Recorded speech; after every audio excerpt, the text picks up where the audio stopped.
In faith. En 2022 se pone a la venta Warhammer 40.000 CHAOS GATE Daemonhunters, un nuevo juego de estrategia por turnos desarrollado por Complex Games y ambientado en el legendario universo de miniaturas creado por Games Workshop. CHAOS GATE nos pone al mando de una escuadra de Caballeros Grises, los marines de élite considerados como el arma más poderosa de la humanidad, para hacer frente a una misteriosa plaga que está amenazando la vida en toda la galaxia, corrompiendo planetas y a sus habitantes. Por suerte no estaremos solos, el Gran Maestre Vardan Kai será el encargado de guiarnos a través de esta épica aventura, y para darle vida han contado con nada más y nada menos que con el actor y director Serkis, conocido por interpretar a personajes como Gollum en El Señor de los Anillos, Snoke en Star Wars o Ulysses Klaue en el universo cinematográfico de Marvel. Tuvimos la suerte de poder hablar un rato con Andy para que nos contase las diferencias entre la actuación en cine y videojuegos, cómo ha evolucionado el proceso de trabajo en los últimos años y para que nos hablase sobre su personaje en Warhammer 40.000 CHAOS GATE Daemonhunters. What are the differences between working on a film and working on a video game? Well, in this case, obviously, this wasn't using performance capture. So, in the sense, you're not using, you're not being filmed. They're not using any facial reference.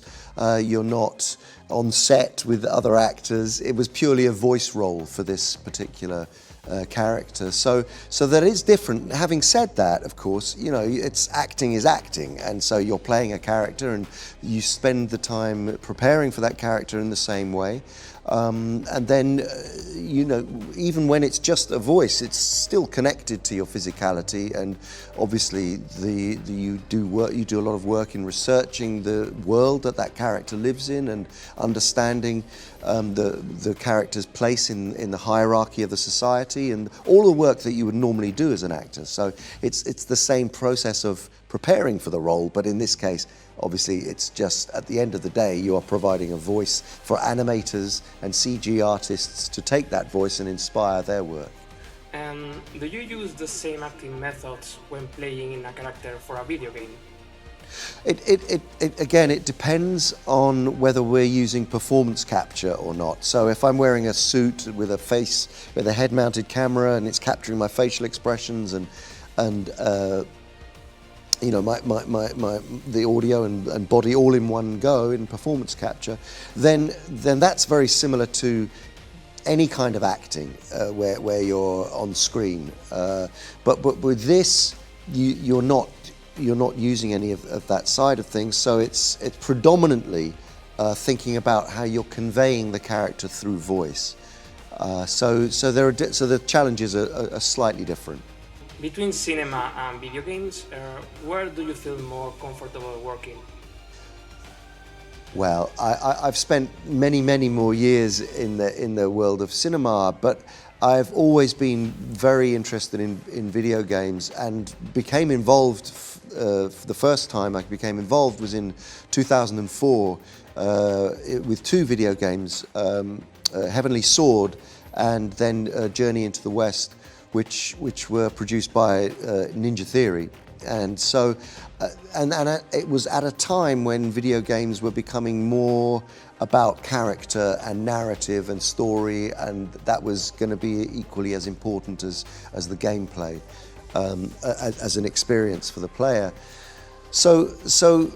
But from that point, it's very interesting because video game technology, as you may well know, has become a huge part of the way that film now operates, and especially for big visual effects driven movies.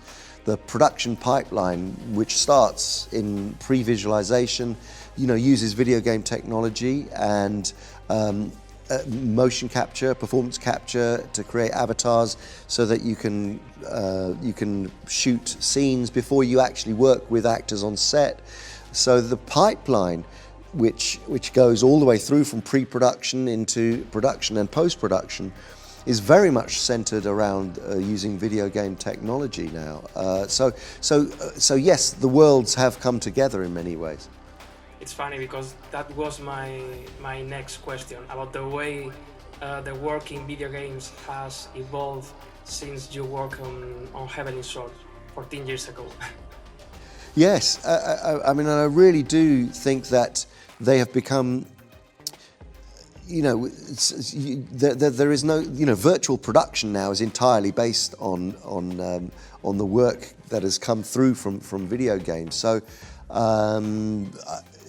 it has become part of the pipeline and the through flow, and we would not be able to do half of the things were that not the case. What was it like to prepare to be part of a fictional universe that are so different from each other as the ones you have had the opportunity to be part of? Well, every universe has its own set of rules, its own logic, its own internal ideologies, and so and they're very specific and clearly drawn and forensically worked out. From the way that J.R. Tolkien evolved Middle Earth with its language structures and its rules and cultures.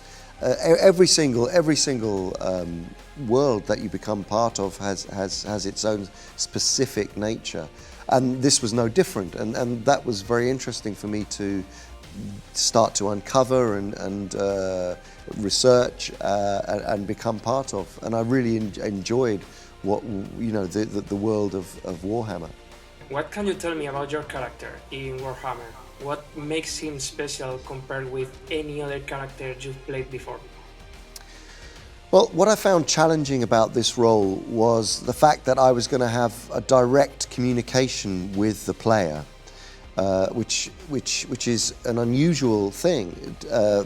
So for me, it was how to present the Gran Maestre Vardan Kai, who is a very high-ranking knight, a veteran soldier, and also the steward of the armory. So he holds a great position of power, but he's also has this sort of teacher-pupil relationship with the player, and this novice has to go on a journey and actually win his confidence, but also he doesn't want to reveal too much of the threat that he's really feeling from the Nemesis characters and from the threats that he's got to deal with. So for me, the challenge was how to